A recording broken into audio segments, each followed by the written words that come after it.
अस्सलामुअलैकुम वरहमतुल्लाहि वबरकातुहू। મારી વહાલી વિદ્યાર્થીનીઓ, ફેઝ એ ચક્કીવાલા ગર્લ્સ હાઈસ્કૂલના ફેઝ ઈ લર્નિંગ ઓનલાઈન એજ્યુકેશનમાં આપનું હાર્દિક સ્વાગત છે. વિદ્યાર્થીની બહેનો, આજે આપણે ધોરણ 12 ગુજરાતી પાઠ્યપુસ્તકની અંદર વ્યાકરણ વિશે અભ્યાસ કરીશું. વ્યાકરણમાં કૃદંત વિશે અભ્યાસ કરીશું. બરોબર, કારણ કે કૃદંત એ ખૂબ જ અગત્યનો મહત્વનો ટોપિક છે, જે તમને બોર્ડની પરીક્ષામાં અને સ્પર્ધાત્મક પરીક્ષાઓમાં પણ ખૂબ જ ઉપયોગી નીવડે છે. બરોબર, તો તમારે અહીં ખૂબ જ ધ્યાનપૂર્વક અભ્યાસ કરવાનો રહેશે. કૃદંત એટલે શું? સૌપ્રથમ આપણે એનો અભ્યાસ કરીએ કે કૃદંત એટલે શું. સામાન્ય રીતે કૃદંતનો અર્થ સમજવા માટે આપણને ક્રિયાપદની સમજ હોવી જરૂરી છે. એ ક્રિયાપદ એટલે શું? ક્રિયાસૂચક શબ્દને ક્રિયાપદ કહેવાય છે, જે ક્રિયા સૂચવે છે. કેમ કે ક્રિયાપદને કાળ કે અવસ્થાના પ્રત્યય લાગે ત્યારે કૃદંત બને છે. જે પદો ક્રિયાપદની જેમ વર્તતા હોય પણ વાક્યમાં તેનું કાર્ય ક્રિયાપદ વ્યક્ત કરવાનું ન હોય તેને કૃદંત કહેવાય. જે પદો ક્રિયાપદની જેમ વર્તતા હોય પણ વાક્યમાં તેનું કાર્ય ક્રિયાપદ વ્યક્ત કરવાનું ન હોય તેને કૃદંત કહેવાય. કૃદંત વાક્યનો અર્થ પૂરો કરી શકતા નથી. કૃદંતના પ્રકારો કુલ 6 છે. વર્તમાન કૃદંત, ભૂત કૃદંત, ભવિષ્ય કૃદંત, વિધ્યર્થ કે સામાન્ય કૃદંત, હેતવર્ત કૃદંત અને સંબંધક ભૂત કૃદંત. 6 પ્રકાર તમારે યાદ રાખવાના છે. વર્તમાન કૃદંત, ભૂત કૃદંત, ભવિષ્ય કૃદંત, સામાન્ય કૃદંત, હેતવર્ત કૃદંત અને સંબંધક ભૂત કૃદંત. સૌપ્રથમ આપણે વર્તમાન કૃદંતને સમજીએ. વર્તમાન કૃદંત એટલે શું? તે વર્તમાન કાળ સૂચવે છે. વર્તમાન કૃદંત તે વર્તમાન કાળ સૂચવે છે. જ્યારે ક્રિયાપદને ત પ્રત્યય લાગે છે ત્યારે વર્તમાન કૃદંત બને છે. દાખલા તરીકે લખ ક્રિયાપદને ત પ્રત્યય લાગતા બનતો શબ્દ છે લખતા, લખતો, લખતી, લખતું વગેરે. દાખલા તરીકે દોડ ક્રિયાપદને તા પ્રત્યય લાગતા દોડતા, વાંચતા, ભાગતા, રમતા, ભણતા, જાગતા. વર્તમાન કૃદંતના જે પ્રત્યય છે તે છે તો, તી, તું, તા. બરોબર, શોર્ટકટ રીતે યાદ રાખવું હોય તો વર્તમાન કૃદંતની અંદર ત પ્રત્યય લાગે છે, આટલું તમારે યાદ રાખવાનું. બીજો પ્રકાર છે ભૂત કૃદંત. દૂરનો કે નજીકનો ભૂતકાળ સૂચવે છે. ભૂત કૃદંત દૂરનો કે નજીકનો ભૂતકાળ સૂચવે છે. ભૂત કૃદંતના પ્રત્યયો છે એલો, એલી, એલો, એલા, યો, યી, યુ. જ્યારે ક્રિયાપદને ય કે એલ પ્રત્યય લાગે છે ત્યારે ભૂત કૃદંત બને છે. ય કે એલ પ્રત્યય લાગે છે ત્યારે ભૂત કૃદંત બને છે. દાખલા તરીકે લખ ક્રિયાપદને ય પ્રત્યય લાગતા બનતા શબ્દો છે લખ્યું, વાંચ્યું, દોડ્યો.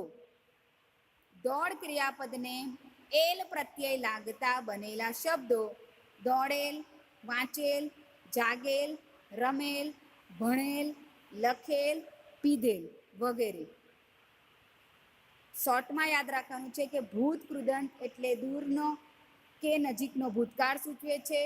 ય કે એલ પ્રત્યય લાગે છે. ભવિષ્ય કૃદંત ત્રીજો પ્રકાર ભવિષ્યકાળ સૂચવે છે, જેના પ્રત્યયો છે વાનો, વાની, વાનું, નારો, નારી, નારું. જ્યારે ક્રિયાપદને નાર પ્રત્યય લાગે છે ત્યારે ભવિષ્ય કૃદંત બને છે. જ્યારે ક્રિયાપદને નાર પ્રત્યય લાગે છે ત્યારે ભવિષ્ય કૃદંત બને છે. દાખલા તરીકે લખ ક્રિયાપદને નાર પ્રત્યય લાગતા બનતો શબ્દ છે લખનાર, દોડનાર, વાંચનાર, ભાગનાર, રમનાર, ભણનાર અને જાગનાર. સમજ પડી?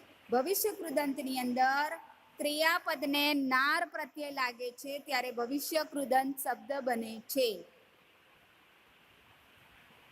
વિધ્યર્થ કે સામાન્ય કૃદંત કોઈ ચોક્કસ કાળનું સૂચન કરતા નથી અને પ્રત્યય લાગે છે આની અંદર વો, વી, વુ. જ્યારે ક્રિયાપદને વા કે વી પ્રત્યય લાગે છે ત્યારે વિધ્યર્થ કૃદંત બને છે. દાખલા તરીકે લખ ક્રિયાપદને વા કે વી પ્રત્યય લાગતા બનતો શબ્દ છે લખવા, લખાવી, બરોબર, વાંચવી, વાંચવો, વાંચવું. વો, વી, વુ પ્રત્યય લાગે છે. દોડવા, વાંચવા, ભાગવા, રમવા, ભણવા, જાગવા.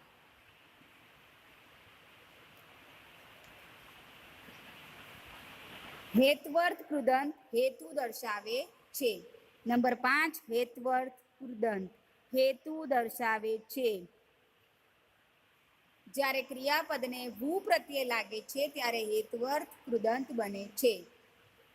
અને બીજી રીતે સમજીએ તો તે હેતુ દર્શાવે છે.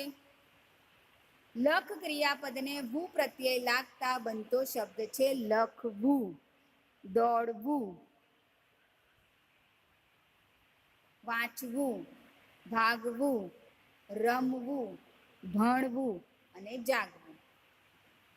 હેતવર્થ કૃદંતની અંદર હેતુ દર્શાવે છે. દાખલા તરીકે હું ખાવા માટે આવ્યો નથી તો હેતુ દર્શાવે છે કે હું ખાવા માટે આવ્યો નથી.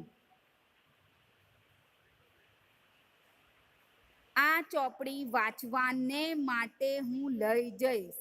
આમાં વાંચવાને વાને પ્રત્યય લાગ્યું છે અને તે હેતુ દર્શાવે છે એટલે એને હેતવર્થ કૃદંત કહેવાય છે. છઠ્ઠો પ્રકાર સંબંધક ભૂત કૃદંત. અગાઉ થયેલી ક્રિયા સાથે ક્રિયાપદનો સંબંધ બતાવે છે. અગાઉ ક્રિયા થઈ ગઈ છે તેની સાથે ક્રિયાપદનો સંબંધ બતાવે છે અને એના પ્રત્યયો છે ઈ, ઈને.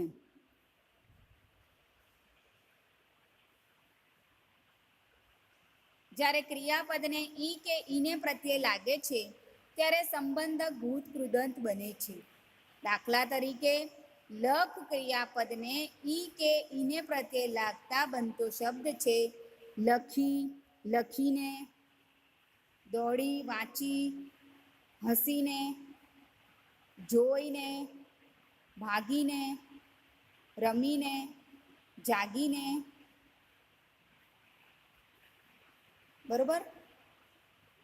કૃદંત બોર્ડ પ્રશ્નપત્રમાં એનો ક્રમ છે 48, 49 અને 50 નંબરનો પ્રશ્ન પૂછાય છે જેની અંદર 48 નંબરના પ્રશ્નની અંદર કૃદંતને શોધીને લખો. 49 નંબરના પ્રશ્નની અંદર કૃદંતનો પ્રકાર જણાવો અને 50 નંબરના પ્રશ્નની અંદર ખાલી જગ્યામાં યોગ્ય કૃદંત લખો. કેમ આવવાનું થયું? કેમ આવવાનું થયું? જવાબ છે આવવાનું. કૃદંત ઓળખો. કેમ આવવાનું થયું? થયું જે ક્રિયાપદ છે અંતે છે એટલે એ તો ન આવી શકે કારણ કે કૃદંત કોઈ દિવસ પણ વાક્યને અંતે ન આવે. એક જીવતા જાગતા બાળકને પણ રજૂ કર્યું. જીવતા જાગતા વર્તમાન કૃદંત ત પ્રત્યય લાગ્યો છે. મારા પતિએ મને જઈ આવવાનો આગ્રહ કર્યો. આવવાનો, બરોબર. આવવાનો ખાલી જગ્યામાં જવાબ આવે. આવી રીતે બોર્ડમાં તમને પ્રશ્ન પૂછાય છે તમારે જવાબ આવી રીતે લખવાનું છે. સ્વાધ્યાય આપું છું. અહીં સ્વાધ્યાય તમારે નોટની અંદર લખવાનું છે. વ્યાખ્યા સહિત પહેલાં વ્યાખ્યા જે આપી છે તે લખવાની છે અને પછી તમારે સ્વાધ્યાય લખવાનું છે. નીચેના વાક્યોમાંથી કૃદંત તારવીને તેનું કાર્ય સમજાવો.